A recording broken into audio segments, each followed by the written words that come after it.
सुगंधित पीताम्बरधारी मेरे बालकृष्ण लाल प्रभु की एकांगमयी प्रतिमूर्ति श्रीमद्भागवत महापुराण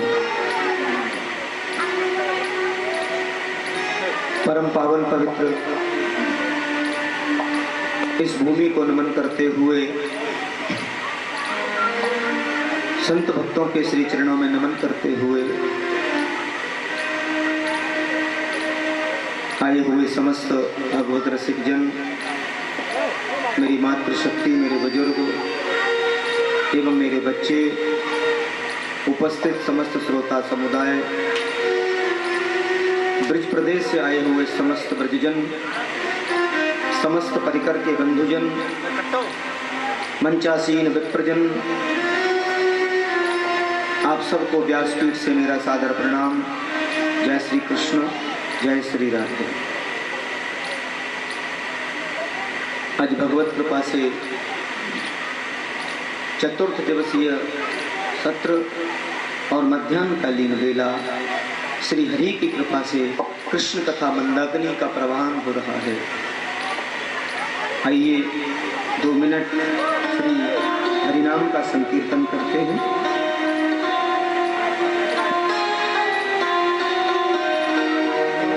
मेरो राधा रमन गिरधारी, गिरधारी श्याम बनवारी। मेरो राधा रमण गिरधारी, गिरधारी श्याम बनवारी।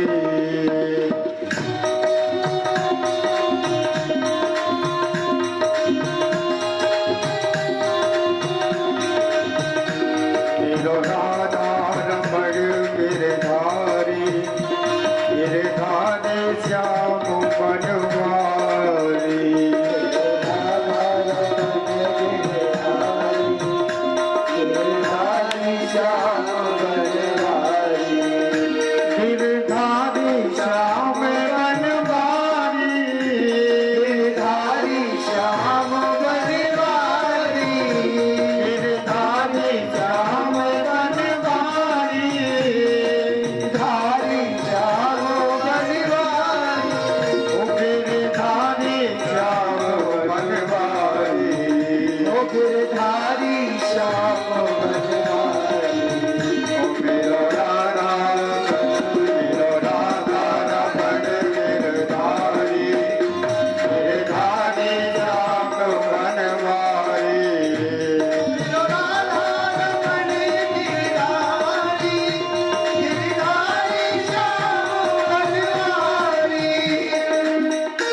बनवारी। राधा रमण गिरधारी गिरधारी श्याम बनवारी। गिरधारी श्याम बनवारी। गिरधारी श्याम बनवारी। बनवारी कृष्णा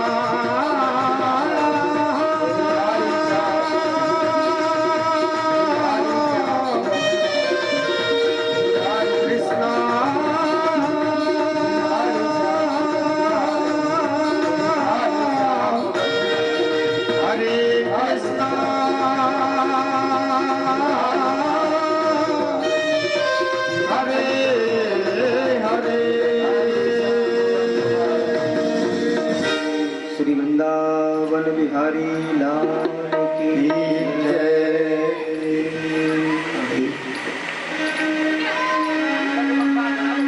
आइए कथा पर चलते हैं बड़े भाव से।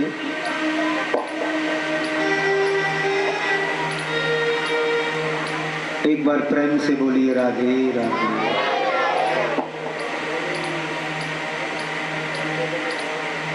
कल सायंकालीन बेला में भगवान की अनेकों अद्भुत कथाओं को श्रवण किया,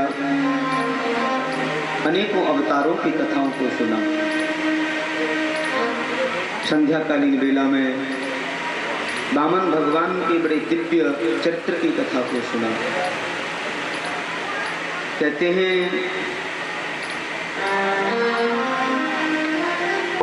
राजा सत्यव्रत की आकांक्षा को पूर्ण करने के लिए भगवान मत्स्य का रूप लेकर के आते हैं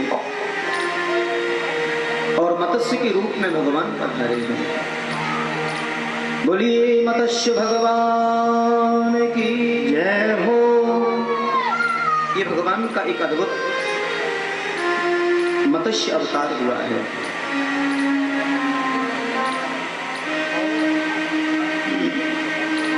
सुखदेव स्वामी कहते हैं राजन, भगवान के 2400 अवतार जो है वो बंधनीय हैं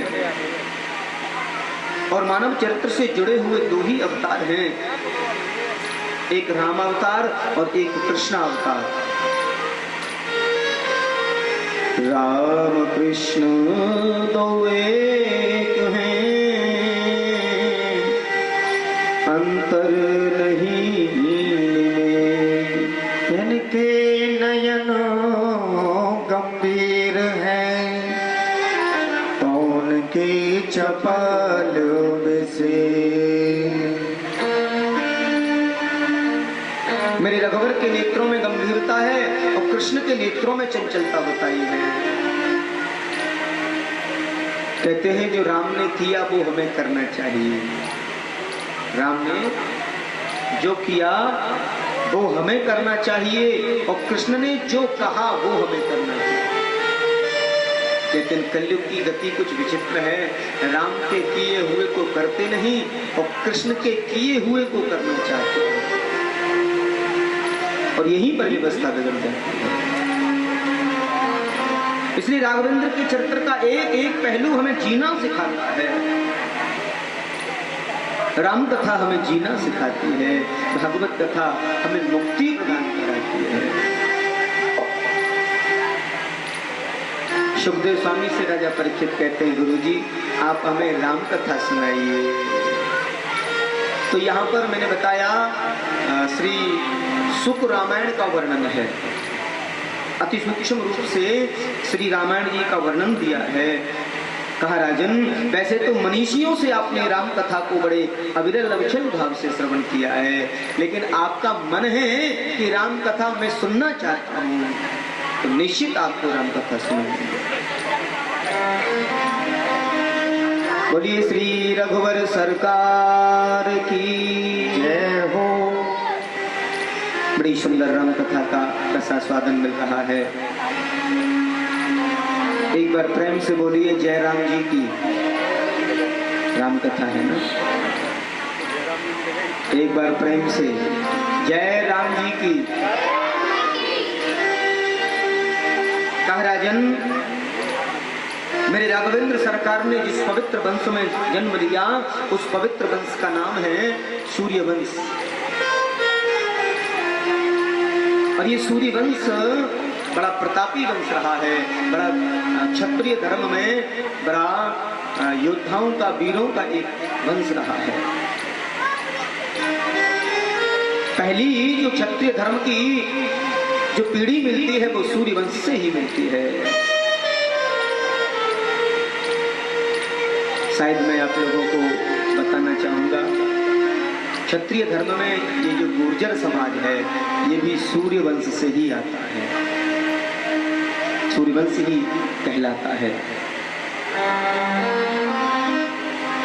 एक बार प्रेम से बोलिए राधे राधे। कहते हैं नारायण के पुत्र हुए ब्रह्मा और ब्रह्मा के पुत्र हुए मरीचि और मरीचि महाराज के श्री कश्यप जी हुए हैं और कश्यप के ही जो पुत्र हैं सूर्य, और सूर्य का एक नाम है विवस्वान। बल्कि सूर्य का जो वास्तविक नाम है वो विवस्वान है। उन्हीं के यहाँ व्यवस्थित मनु हुए और मनु महाराज के प्रद्युम्न हुए जो गलती से शिव जी के आश्रम में चले गए और स्त्री बनना पड़ गया, अंत में उन्हें देह त्याग करनी पड़ी है। व्यवस्थित मनु महाराज के मन में बड़ी चिंता हुई। उनके 10 पुत्र हैं और उनमें एक पुत्र है जिनका नाम है सरियाती, और सरियाती महाराज के विवाह के बाद उन्होंने एक सुंदर कन्या को जन्म दिया है जिसका नाम है सुकन्या। एक बार महाराज बड़ी भारी सेना लेकर के जा रहे थे और रास्ते में आश्रम पड़ा है च्यवन ऋषि का। च्यवन ऋषि घोर तपश्चर्या में बैठे हैं, अखंड तपश्चर्या चल रही है, पूरे संपूर्ण शरीर पर दीमक लग चुकी है, मानो आंख, नासिका, कान आदि के जो निशान हैं वो दिख रहे हैं। सुकन्या बालक थी, कौतूहल बस एक तिनका लिया और महात्मा की आंखों में ऐसे चुबो दिया है और ऋषि की रोशनी चली जाती है, ऋषि अंधे हो जाते हैं। और जैसे ही आंखें खोलने का प्रयास किया, दृष्टिपात होता है, सेना घबरा जाती है। महाराज ने बड़ी प्रार्थना की है, महाराज आप हमें क्षमा करें। ऋषि को प्रणाम किया। च्यवन ऋषि तो अंधे हो गए। महाराज को न चाहते हुए अपनी बेटी सुकन्या का विवाह च्यवन ऋषि के साथ न करना पड़ा है और च्यवन ऋषि के लिए सुकन्या ने अश्विनी कुमारों को प्रसन्नित किया है और अश्विनी कुमारों की कृपा से च्यवन ऋषि की रोशनी को पुनः प्रदान कराया गया है। कहते हैं आज इसी वंश में एक बहुत बड़े प्रतापी राजा हुए जिनका नाम है नभग, और नभग के नाभाग हुए और नाभाग महाराज के श्री अम्बरीश जी हुए हैं। अम्बरीशो महाभाग। कहते हैं इतनी बड़ी पृथ्वी के सम्राट हैं अम्बरीश, लेकिन मन में जरा भी अभिमान नहीं है। साल भर में आने वाली प्रत्येक एकादशी अम्बरीश निर्जला करते हैं। मनुष्य मात्र को एकादशी का व्रत करना चाहिए। एकादशी का व्रत करना हमारा धर्म है और धार्मिक रीति रिवाज के अनुसार शारीरिक सभ्यता के लिए एकादशी का होना अत्यंत लाभदायक है। महीने में 2 एकादशी पड़ती हैं, हम सबको करना चाहिए। मैं प्राय बताता रहा हूँ, सभी व्रतों में सर्वोपरि एकादशी का व्रत बताया है और ये आध्यात्मिक दृष्टि से तो परिपूर्ण है ही, शारीरिक दृष्टि से भी बहुत अनिवार्य है। तो व्रत तो करना चाहिए, व्रत यानी प्रतिज्ञा। लेकिन आजकल व्रत नाम रह गया है, हम प्रतिज्ञा से विमुख हो गए हैं। माने उस दिन हमें अन्न ग्रहण नहीं करना चाहिए, उस दिन अन्न का परित्याग करना चाहिए। आचार्य सुखदेव कहते हैं राजा परीक्षित, जीवन की विषम व्यवस्थाएं और एकादशी के माध्यम से जीवन को सहज और सरल बनाने का प्रयास किया जाए। कहते हैं शारीरिक पोषण के लिए भोजन का होना अनिवार्य है, लेकिन उसको ब्रेक करना भी अनिवार्य है। लगातार खाते रहते हैं, अनेकों प्रकार के प्रमाद बीमारियां आदि पनप जाती हैं शरीर में। तो शरीर को स्वस्थ रखने के लिए भी इस व्रत को करना बड़ा जरूरी बताया है। अम्बरीश जी महाराज तो सभी जो एकादशी के व्रत हैं वो निर्जला करते हैं। वैसे तो साल में एक बार निर्जला आती है, लेकिन अम्बरीश जी प्रत्येक एकादशी को निर्जला करते हैं। ऐसे महान सूर्यवंश के प्रतापी राजा हैं। एक बार प्रेम से बोलिए राधे राधे। आज महाराज ने एकादशी का व्रत किया। कभी कभी द्वादशी तिथि में त्रयोदशी का आगमन हो जाता है। ऐसा ही कुछ दिन पड़ा, राजा को चिंता हुई कहीं जल्दी से त्रयोदशी न आ जाए, हमें द्वादशी में पारायण करना है, अन्न का ग्रहण करना है। सुबह जब आ रहे थे तो एकदम से श्री दुर्वासा ऋषि के भोर में दर्शन हो गए। कहा महाराज मेरा जीवन धन्य हो गया, आप जैसे महान महात्मा के दर्शन जो हो गए, आप हमारे यहाँ पधारे और प्रसादी पाए। मैंने व्रत किया है, मुझे व्रत का पारायण करना है। दुर्वासा जी ने कहा माता राजन, मैं बस अभी संध्या वंदन करके शीघ्रता से आ रहा हूँ, आप तैयारियां करें। महाराज को संध्या वंदन करने में थोड़ा समय लग जाता है और अम्बरीश जी महाराज इंतजार करते हैं और त्रयोदशी तिथि का आगमन आने ही वाला है। मन में विचार आया, मैं जल्द अंजलि से ले लेता हूँ, आचमन ही कर लूँ, मेरा नियम पूरा हो जाएगा। और जैसे ही अंजलि से जल ले रहे थे उसी समय दुर्वासा ऋषि ने देख लिया है। एकदम से क्रोधित हो गए, तुम संतों का विप्रों का अपमान करते हो, अपराध किया है तुमने। अम्बरीश जी ने दोनों हाथ जोड़ लिए, महात्मा मेरे से कोई गलती अगर हुई हो तो मैं दंड का अधिकारी हूँ, मैं तो नियम का पालन कर रहा था, आप लोगों के द्वारा ही बनाया हुआ नियम है। दुर्वासा ऋषि का क्रोध नहीं रुका, एक केस को उखाड़ा जटा, एक राक्षसी उत्पन्न हो गई और महाराज को मारने के लिए दौड़ी है।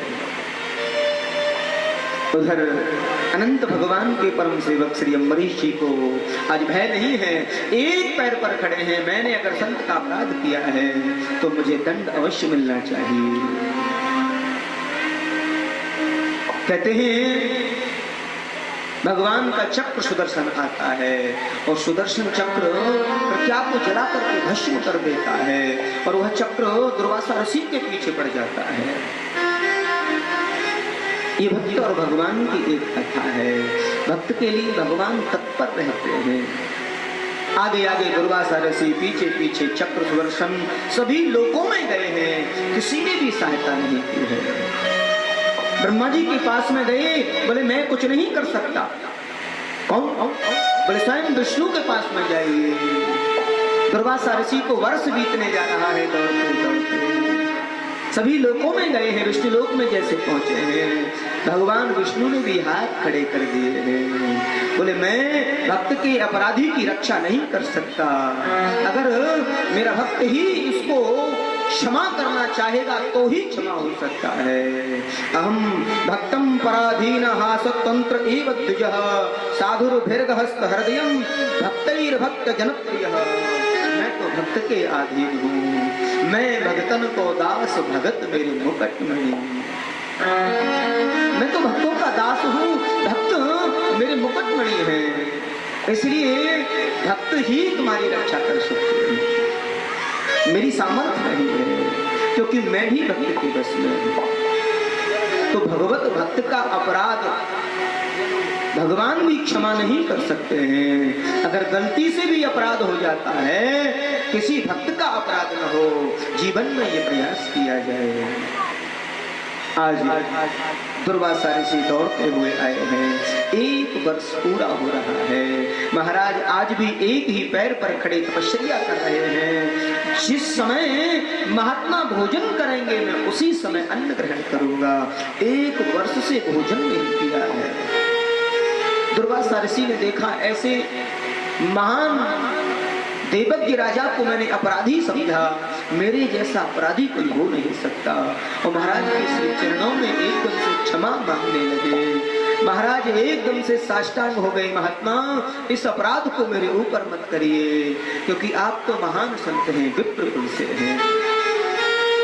आज कहते हैं अहो अनंत दासाना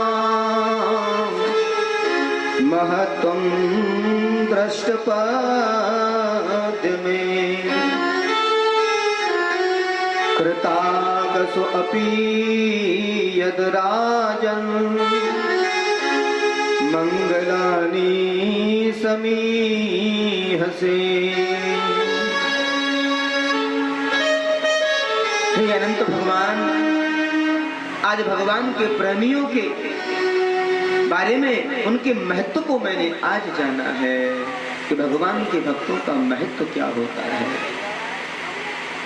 तो भगवान से बढ़कर के अगर स्थान दिया है तो भक्त का दिया है, तो भक्त सर्वोपरि है। जीवन में कभी भी भगवत अपराध नहीं होना चाहिए, भक्त अपराध नहीं होना चाहिए। वो तेरी मर्जी का, तेरी मर्जी का मैं हूँ गुलाम,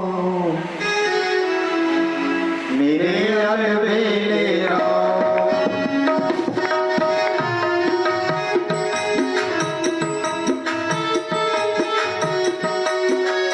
अलबेले राम मेरे मतवाले राम, अलबेले राम मेरे मतवाले राम, अलबेले राम मेरे मतवाले राम, अलबेले राम मेरे मतवाले राम। तेरी मर्जी का, तेरी मर्जी का, तेरी मर्जी का मैं हूँ गुलाम, मेरे अलबेले राम मर्जी का मैं हूँ गुलाम।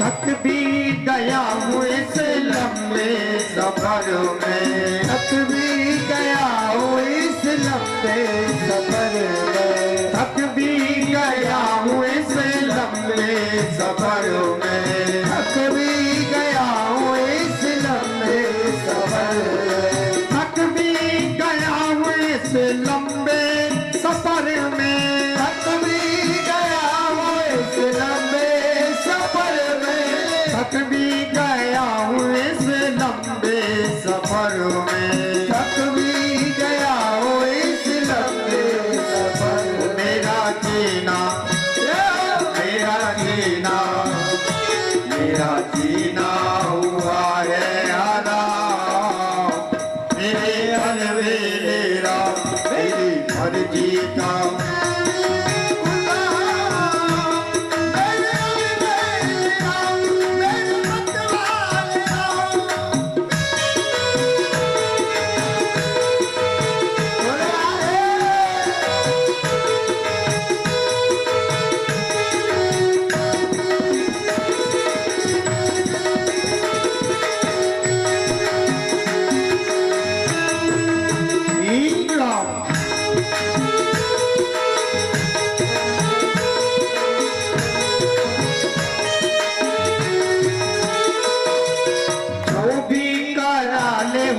तुझ पे निछावर, जो भी करा ले हूँ मैं तुझ पे निछावर, जो भी करा ले हूँ मैं तुझ पे निछावर, जो भी करा ले हूँ मैं तुझ पे निछावर, जो भी करा ले हूँ मैं तुझ पे निछावर, जो भी करा ले हूँ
श्री वृंदावन बिहारी लाल की जय।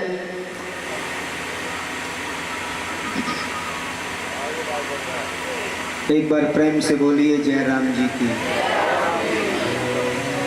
अभी सुख रामायण चल रही है ना, इसलिए थोड़ी देर ऐसे ही बोलना है।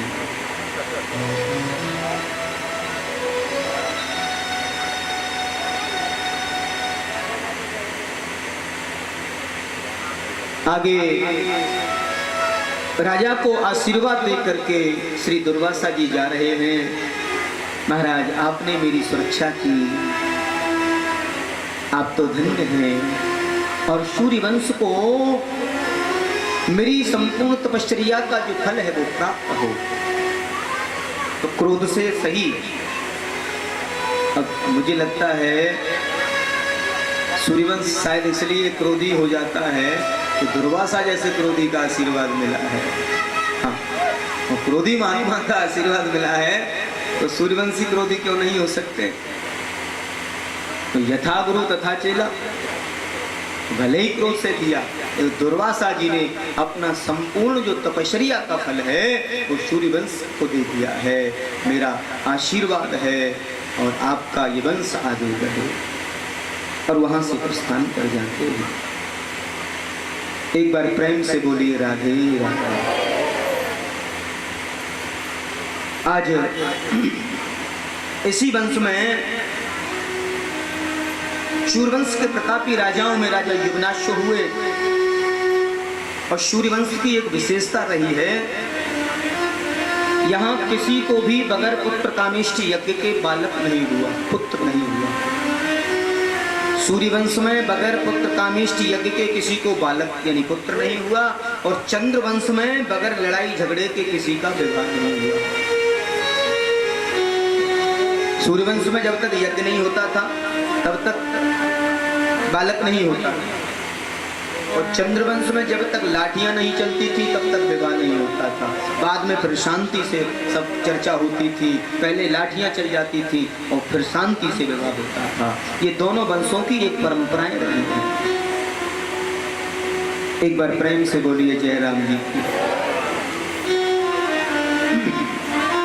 कहते हैं युवनाश्व महाराज ने यज्ञ किया और यज्ञ का अभिमंत्रित जो जल है वो गलती से राजा ने ही पान कर लिया। रात्रि में प्यास लग रही थी, रानी को जो जल पीना था अभिमंत्रित वो राजा ने ही पी लिया है। अब तो गड़बड़ हो गया। एकदम से चिंता होने लगी, भाई ये क्या हुआ। अब तो राजा को ही गर्व है। हाँ? वशिष्ठ जी के पास में भगे भगे गए, महाराज ये क्या हो गया, तो गड़बड़ हो गया। और ध्यान लगाए, ओहो गलती से जल पी लिया, अब तो ऐसा ही होगा, राजा को ही होगा। राजा तो प्रार्थना करने लगे। शल्य वैज्ञानिक चिकित्सकों को बुलाया गया, पेट चीर करके और बालक को बाहर किया गया है। अब चिंता होती है कि ये दुग्धपान किसका करेगा, दूध किसका पिए। अब तो जो है देवराज इंद्र ने यह व्यवस्था ली है कि ये दुग्ध हमारा पान करेगा, और अपनी उंगली उस बालक के मुख में दी है और उसका नाम हो गया मानधाता। मानधाता के मुचकुंद हुए, बड़े तपस्वी हुए भगवान श्री कृष्ण ने दापुर में जिन्हें मुक्ति दिलाई। मानधाता का वंश आगे चल करके त्रिवंधन हुए, त्रिशंकु हुए, महाराज हरिश्चंद्र हुए। कौन नहीं जानता सत्यवादी राजा हरिश्चंद्र का नाम। ये सूर्यवंश के महान सत्यवादी राजा थे। चंद्र तरे सूर्य तरे, तरे जगत व्यवहार, पैर दृढ़ राजा हरिश्चंद्र का, तरे न सत्य विचार। ऐसे महान प्रतापी राजा जिन्होंने सत्य को अपने जीवन में अपनाया और सत्य के लिए सर्वस्व न्यौछावर कर दिया। ऐसे महान राजा राजा हरिश्चंद्र। बोलिए श्री हरिश्चंद्र जी महाराज की जय। इसी वंश में आगे चल करके परम विचित्र राजा बाहुक हुए, और बाहुक ने यज्ञ किया और बड़ी रानी को यज्ञ का चरु प्रसाद दिया। बड़ी रानी गर्भवती हो गई। अन्य जो रानियां थी उनको ईर्षा द्वेष होने लगा है।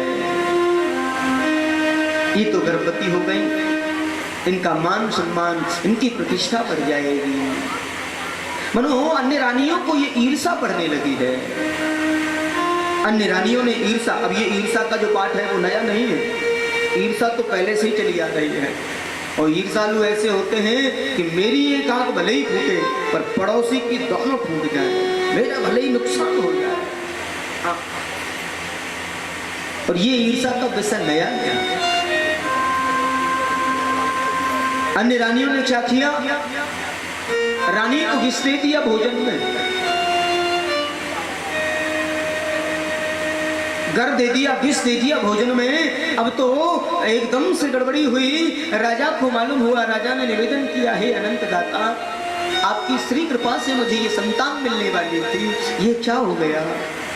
वशिष्ठ जी ने ध्यान रखा और एकदम से कहा, इन्हें गर दे दिया गया है, विष दे दिया गया है। जैसे तैसे दिव्य अनुष्ठान का प्रयोग किया और महामृत्युंजय भगवान शंकर के द्वारा महान एक संकल्प कराया है और दिव्य संकल्प से उस बालक को गर्भ में बचाया है। आचार्य जन कहते हैं वो बालक विष के सहित उत्पन्न हुआ है, उसके सिर पर रखा हुआ है विष, सगर, यानी गर माने विष, विष के सहित जो पैदा हुआ उसका नाम हो जाता है सगर। और ये वही महाराज सगर हैं। सगर के पुत्रों ने भूमि को खोद डाला था, ये वही सगर है। सगर राजा ने अश्व में यज्ञ किया और यज्ञ का घोड़ा इंद्र चुरा करके भाग गए। तो ये मेरे से बड़े मंडलेश्वर न बन जाए, मेरी गद्दी न चुरा ली जाए। इंद्र ने 100 यज्ञ पूरे नहीं होने दिए और घोड़ा चुरा करके भाग गए और घोड़ा बांध दिया कपिल मुनि के आश्रम में, किया किसी ने और नाम किसी का लग जाए। सगर के पुत्रों ने खोजा, भूमि को खोद डाला, कहाँ है हमारा घोड़ा। और जैसे गए कपिल मुनि के यहाँ घोड़े को बंधा हुआ समझा और कपिल मुनि को अपराधी समझ करके मारने दौड़े हैं। कपिल मुनि की आंखें खुली और दृष्टिपात से 60,000 जो सगर के बच्चे हैं वो जल करके भस्मीभूत हो जाते हैं। महाराज सगर को बड़ी भारी चिंता हुई है, मेरे इन बच्चों से ऐसा अपराध कैसे हो गया, अब इन्हें मुक्ति कैसे मिलेगी। इन्हीं के वंश में महाराज अंशुमान हुए। अंशुमान महाराज ने बड़ी तपश्चर्या की। अंशुमान के तपश्चर्या के प्रभाव से कपिल देव प्रसन्न हुए और भगवान वामन के चरणों में निकली हुई जो गंगा है उसको आने के लिए आमंत्रित किया है।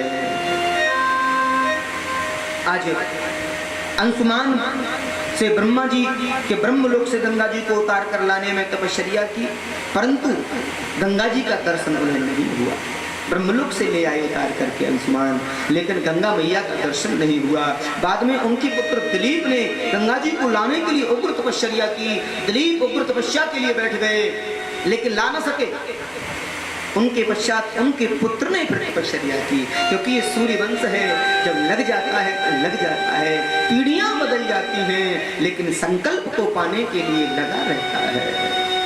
सूर्यवंश के महान प्रतापी राजा भागीरथ ने तपश्चर्या की और गंगा मां प्रसन्न हो गई। 3 वरदानों के साथ में पधारी हैं, 3 वरदान मनवाए हैं कि मैं 3 वरदानों से जाऊंगी। गंगा जी ब्रह्मा के कमंडलू से निकल करके सबसे पहले बोले, मैं सबसे पहले अपने लाला ध्रुव के पास जाऊंगी, मैं ध्रुव लोक में ध्रुव को सबसे पहले दर्शन दूंगी। और ध्रुव जी को दर्शन देती हुई गंगा मैया आई हैं सप्तऋषि मंडल में, सुमेरु पर्वत से बहती हुई शिव जी की जटा में पधारी हैं और सुमेरु से बहती हुई और हिमालय से निकलना प्रारंभ किया है। बोलिए गंगा मैया की जय। आज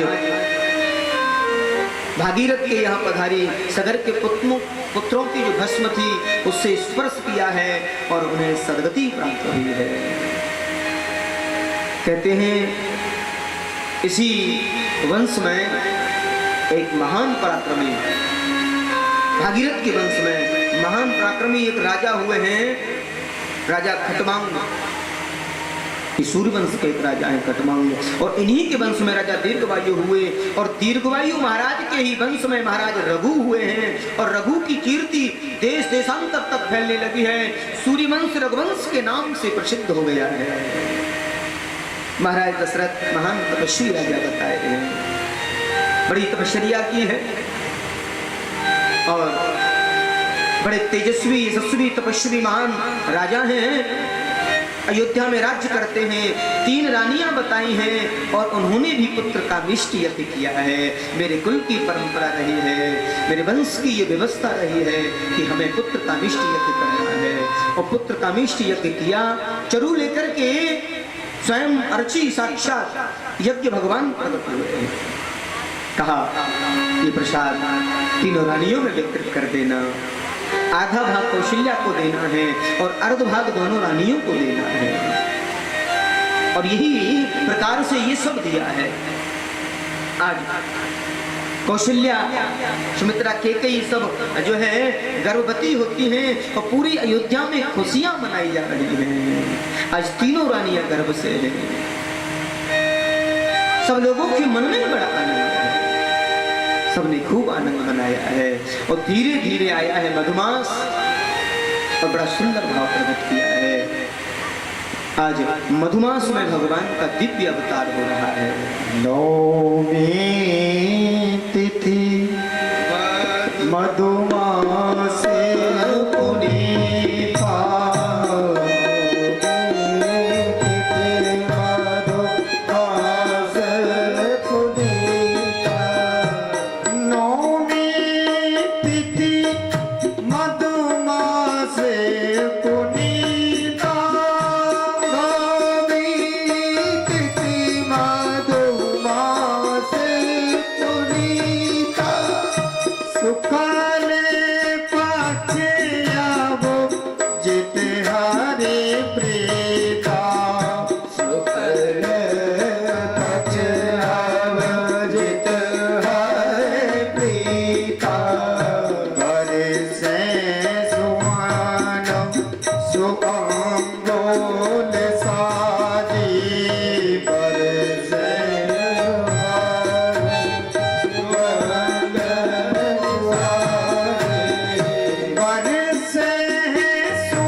एक बार प्रेम से बोलिए जय राम जी की।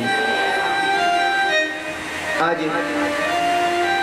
चैत्र मास शुक्ल पक्ष और 9वीं तिथि अभिजीत मुहूर्त बताया है और दिन के ठीक 12 बजे श्री राघवेंद्र सरकार का प्रागट्य बताया है।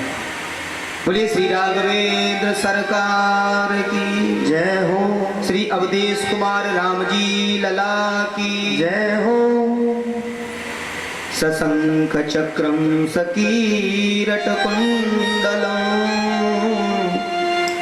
सपीत वस्त्रम सरसीरुहे चनम सहार वक्षस्थल कौस्तुभं श्रियं नमामि विष्णु शिरसा चतुर्भुजम्। ऐसी सुंदर मनोहरमयी झांकी आज मंद मंद स्मित हास्य हो रहा है। एकदम से मंद मंद स्मित हास्य मुस्कुरा रहे हैं। शंख चक्र गदा पद्म लिए भगवान प्रकट हुए हैं। सशंख चक्रम सकीरट कुंडलम भगवान प्रकट हुए हैं। आज पद्म धारण किए हुए हैं। माता कौशल्या गदगद हो रही हैं। लेकिन ये बात किसी को पता नहीं है, किसी को भी मालूम नहीं। ये बात केवल मैया कौशल्या को मालूम है। इसलिए कौशल्या हितकारी बताए हैं। आज माता ने दर्शन किया। माँ, आपको पूर्व जन्म की बात याद है? पूर्व जन्म में आपने तपस्या की थी कि आप जैसा पुत्र मुझे हो। हाँ, चाहो तो मैं समान सुत प्रभु सन कवन बुरा। और मैंने कहा था आप सरिस खोजहूँ कहाँ जाई, नृप तब तनय होय मैं आई। इसलिए मैया मैं आ गया हूँ। आपने खोजा, आपने चाहा, मैं आ गया। तो मैं आपका पुत्र बन करके आया हूँ। मैया बोली इतने बड़े बन करके आए हो? हाँ, मालूम है बाहर भीड़ खड़ी है काफी भारी संख्या में, आपके दर्शन के लिए लालायत खड़े हैं सब लोग। आप इतनी बड़े बन करके आए हैं? ये शंख चक्र गदा पद्म ये सब लेकर के क्यों आए हैं? ऐसा बालक होता है? डांट लगाती है। राम जी बोले डांट पड़ रही है हमें।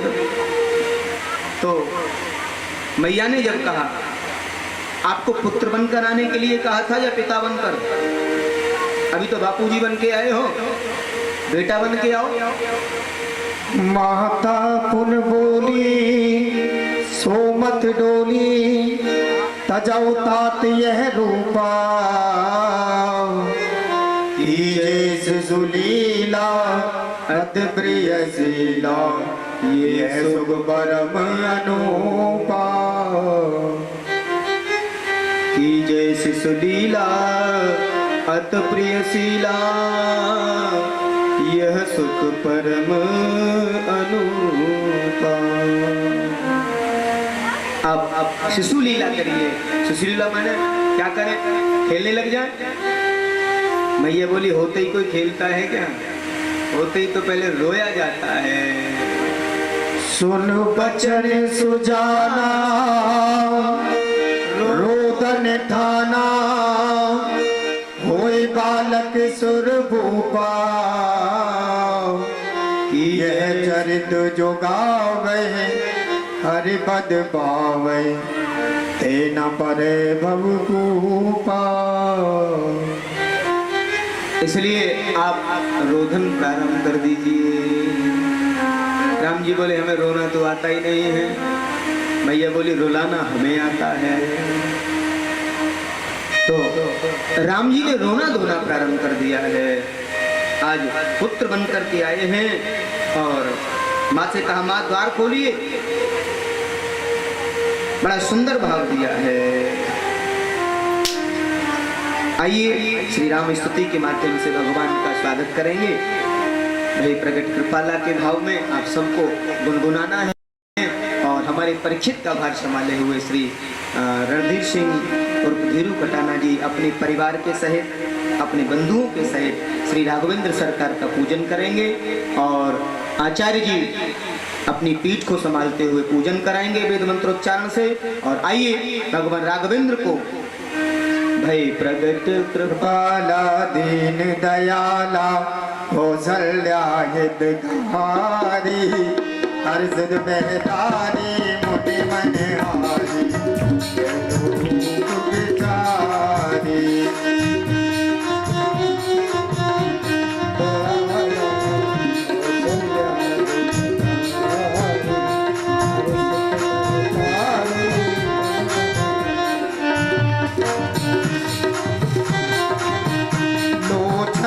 अभिरामा तन घन श्यामा, निज आयुध बुध चारी, भूषण बनमाला नैन विशाला, शोभा दुखरारी। कह तुई कर जोरी असुरी जोरी, बिन करो अनर्था, माया गुण ज्ञाना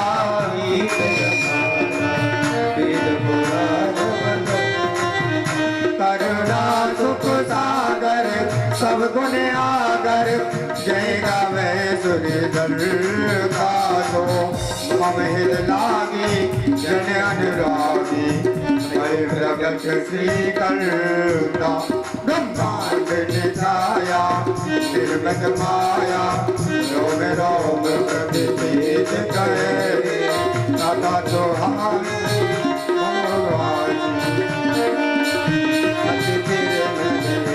उपजा जब जाना प्रभु मुस्काना चरित बहुत विधि ने जय कहता सुहाई नाद बुझाई जय प्रकार सुत प्रेम माता कुन बोली सोमत डोली सजो तात यह रूपा यह सुनीला मन प्रिय शीला यह सब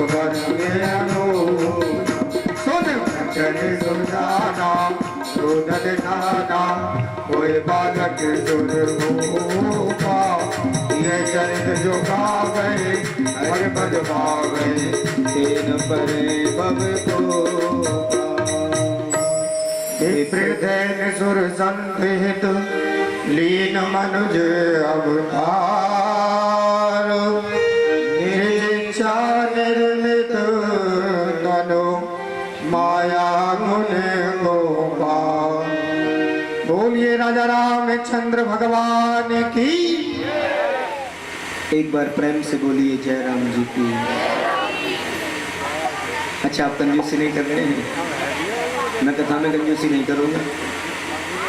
मेरा समय भले ही लेट हुआ है, मैं वृंदावन से लौटा हूँ, किसी विशेष कार्य से गया था और आने में विलम्ब रहा है। तो कथा जरूर जितनी करनी है उतनी अवश्य की जाएगी। और आज तो नंद महोत्सव है, हम चाह करके भी जल्दी नहीं कर सकते। हाँ, मैं 200 क्षमा चाहूँगा 327वीं कथा अपनी जीवन की कर रहा हूँ। 327वीं कथा, जिसमें से 10 कथाएं मेरी विदेशों में हो चुकी हैं। 3 देशों से सेवा मिली है मुझे। और ये 327वीं कथा हमारे धीरू खटाना जी के यहाँ, और ये कथा अमिट रहेगी क्योंकि मेरी जीवन यात्रा में इस कथा को जोड़ा जा रहा है। ये हमारे यहाँ के भक्तों के लिए यादगार, कभी भी मेरे चैनल पर मेरी लाइफ में कोई भी इसको देखेगा, हमेशा देखने को मिलती रहेगी ये कथा। मैंने ये अपने हृदय से प्रयास किया था कि ऐसी अमिट व्यवस्था रहे, क्योंकि ऐसा सरल और सहज प्यार और स्नेह मुझे मिला है। और ये 5वीं कथा हो रही है। देखिए, लगातार 5वीं कथा है। वैभव और व्यवस्थाओं की कथाएं होती हैं, कहीं कहीं प्रेम और सौहार्द होता है। वैभव के साथ में कथाएं करने का अपना शौक है, लेकिन यहाँ प्रेम में ऐसे बंधे हुए हैं कि आंगन तो आंगन। मेरा मन था मंदिर पर आयोजन हो, थोड़ा विशाल विस्तारित रूप से हो जाए, लेकिन श्रीमान जी का विशेष आग्रह, मेरी माँ के जाने के बाद आंगन में कथा अवश्य हो। मैंने कहा माँ के लिए तो मैं आंगन में अकेला बैठ करके भी कथा सुनाऊंगा, कोई ऐसा परहेज नहीं है मुझे। और जीवन में सबसे बड़ा तो प्रेम ही बताया, और ये प्रेम की अद्भुत पराकाष्ठा है। विषम परिस्थितियों में होते हुए भी श्री कृष्ण कथा को नहीं छोड़ा, और ये जीवन की सबसे बड़ी तपस्या है। शायद मुझे लगता है मैं माँ के प्रतिवर्ष दर्शन करता था, बड़ी तपस्वी थी, श्री हनुमंत लाल की परम वैष्णव भक्त थी। मुझे लगता है मेरा ये खटाना परिवार उनकी तपस्या का पूर्ण फल प्राप्त कर रहा है। ये तो निश्चित है, ये तो कन्फर्म है कि माँ का आशीर्वाद इस परिवार को मिला है और हमेशा मिलता है। मेरी व्यासपीठ उस माँ के श्री चरणों में प्रणम्य करती है और प्रभु उन्हें अपने चरणों में स्थान दे। श्री हनुमंत लाल अपनी सेवा में उन्हें एक नारी होकर के श्री हनुमान जी की परम वैष्णव भक्त थी। मैंने ये आंखों से उन्हें देखा। उनके जाने के बाद सूनापन तो होता है, लेकिन उन्हीं की यादगार में इस श्री कृष्ण कथा को एक माला के रूप में पुरोया जा रहा है। और मैं उस माला के लिए हेतु बनने का प्रयास कर रहा हूँ। श्री हरि से मेरी प्रार्थना है हे श्री ठाकुर जी, इस परिवार को खूब पल्लवित पुष्पित करते रहें। और मेरा तो संकल्प है, भले ही कितनी भी व्यस्तताएं हो जाएं, मैं सच कहूँगा बहुत व्यस्तताएं आजकल लगी हुई हैं, फिर भी मैंने आश्वासन किया है अपने इस परिवार को, अपने इस गांव को जब जब मुझे याद किया जाएगा, मैं हमेशा प्रयास करूँगा श्री हरि की कथा आपको सुनाने का, हमेशा प्रयास करता रहूँगा। तू कितनी अच्छी है, तू कितनी भोली है,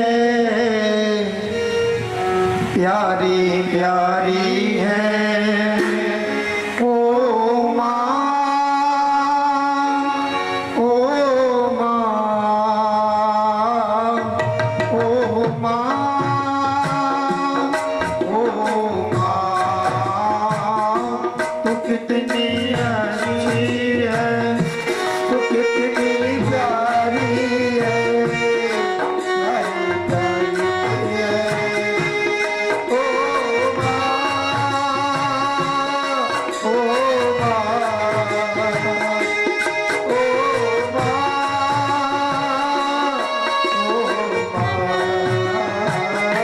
तू कितनी अच्छी है, तू कितनी भोली